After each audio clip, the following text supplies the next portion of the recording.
कामचोर देवरानी। एक बार की बात है, सुषमा अपने पूरे परिवार के साथ खुशी खुशी मोहन नगर में रहती थी। उसकी 2 बहुएं थी, पल्लवी और शिवानी। एक दिन दोनों बहुएं रसोई में काम कर रही होती है कि तभी उनकी सास सुषमा उन्हें बुलाती है। अरे बहू, जरा इधर तो आना। शिवानी, जरा जाकर देखना सासू माँ क्या कह रही हैं। दीदी आप ही देख लो ना जाकर, आपको भी तो सुनाई दे रहा है। अरे मैं आटा गूंद रही हूँ ना, तुम चली जाओ। हाँ तो मैं भी तो सब्जी काट रही हूँ ना दीदी। अरे बहू, जल्दी आओ। ओफो, ये तो जाएगी नहीं। मैं ही जाकर देखती हूँ कि क्या करना है। पल्लवी सुषमा के कमरे में जाती है। जी मम्मी जी, क्या हुआ?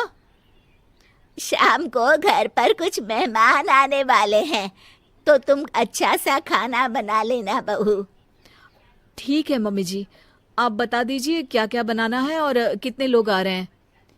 सुनील की मौसी जी और उनका पूरा परिवार आ रहा है। कुल मिलाकर 3 लोग और हमें मिलाकर हुए 9 लोग। तो अभी से ही तैयारी करना शुरू कर दो।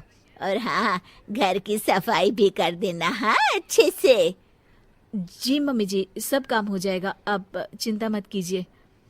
पल्लवी शिवानी को घर में मेहमान आने वाले हैं इसके बारे में बताती है। क्या 9 लोगों का खाना बनाना होगा, घर की सफाई करनी है? बाप रे, सासू माँ ने तो हमें घर की नौकरानी ही समझ कर रखा है।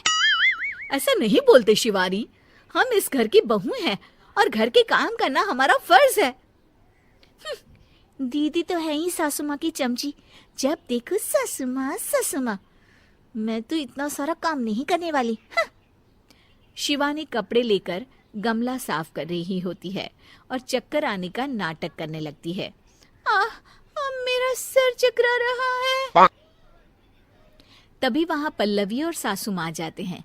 अरे बहू, क्या हो गया तुम्हें? मम्मी जी, बहुत तेज सर में दर्द हो रहा है। तुम एक काम करो शिवानी, आराम कर लो। नहीं नहीं दीदी, घर में मेहमान आने वाले हैं, मुझे आपकी मदद करनी चाहिए। अरे कोई बात नहीं शिवानी, तुम आराम कर लो, मैं सब काम कर लूंगी।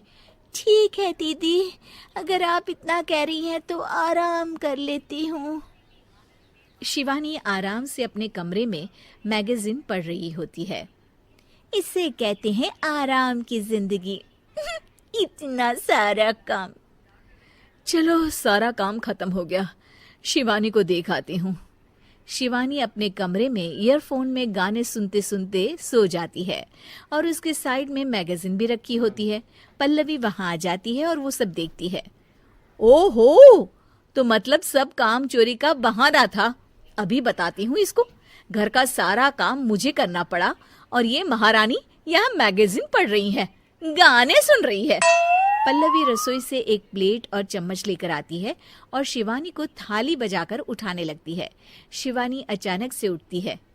उठ गई महारानी, गाने भी सुन लिए, मैगजीन भी पढ़ ली। तुम तो बहुत बड़ी झूठी निकली शिवानी।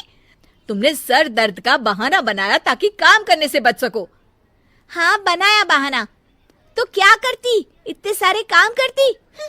मुझे कोई शौक नहीं है चापलूसी का। क्या चापलूसी? तुम्हें लगता है कि मैं सारे काम चापलूसी के लिए कर रही हूँ? और नहीं तो क्या। तभी वहां सासू माँ आ जाती हैं। अरे बहू, वो लोग बस आने ही वाले हैं, तुम तैयारियां कर लो। जी सासू माँ, तुझे तो मैं बाद में देखती हूँ। सब खाना खाने बैठते हैं और खाना शुरू करते हैं। तभी सुनील की मौसी बोलती है। वाह भाई वाह, खाना तो बहुत ही अच्छा बना है सुषमा जी, एक एक चीज में क्या स्वाद है। ये सुनकर शिवानी मुंह बना लेती है।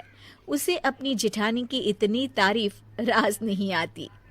आपकी बहुएं तो बहुत ही अच्छा खाना बनाती हैं। हाँ, बनाती तो दोनों ही अच्छा है, पर आज ना ये सारा खाना बड़ी बहू ने बनाया है। छोटी बहू की तबीयत ठीक नहीं थी, सो इसलिए। मानना पड़ेगा सुषमा जी, आपकी बड़ी बहू तो बहुत ही गुणवान है। पल्लवी की तारीफ सुनकर शिवानी को जलन होती है। पल्लवी ये सुनकर खुश हो जाती है और शिवानी की तरफ देखकर उसे चिढ़ाती है। कुछ देर बाद मेहमानों के जाने का वक्त हो जाता है। मौसी जी सबके लिए उपहार लाई होती है। वो सबको शगुन के पैसे देती हैं और अंत में पल्लवी के पास आती है। तुम्हारे लिए शगुन का लिफाफा तो है ही, पर बहू तुम्हें एक और उपहार भी मिलेगा इतना अच्छा खाना बनाने के लिए। मौसी अपने सोने के कंगन निकालकर पल्लवी को पहना देती है। ये लो, ये मेरे मनपसंद कंगन है, अब से ये तुम्हारे हुए। धन्यवाद मौसी जी। ये देखकर शिवानी तो पूरी तरह से जल जाती है और गुस्से से रसोई में चली जाती है। तभी वहां पल्लवी आ जाती है और उसे अपने कंगन दिखाने लगती है। देवरानी जी, अब आपका सर दर्द ठीक तो है ना?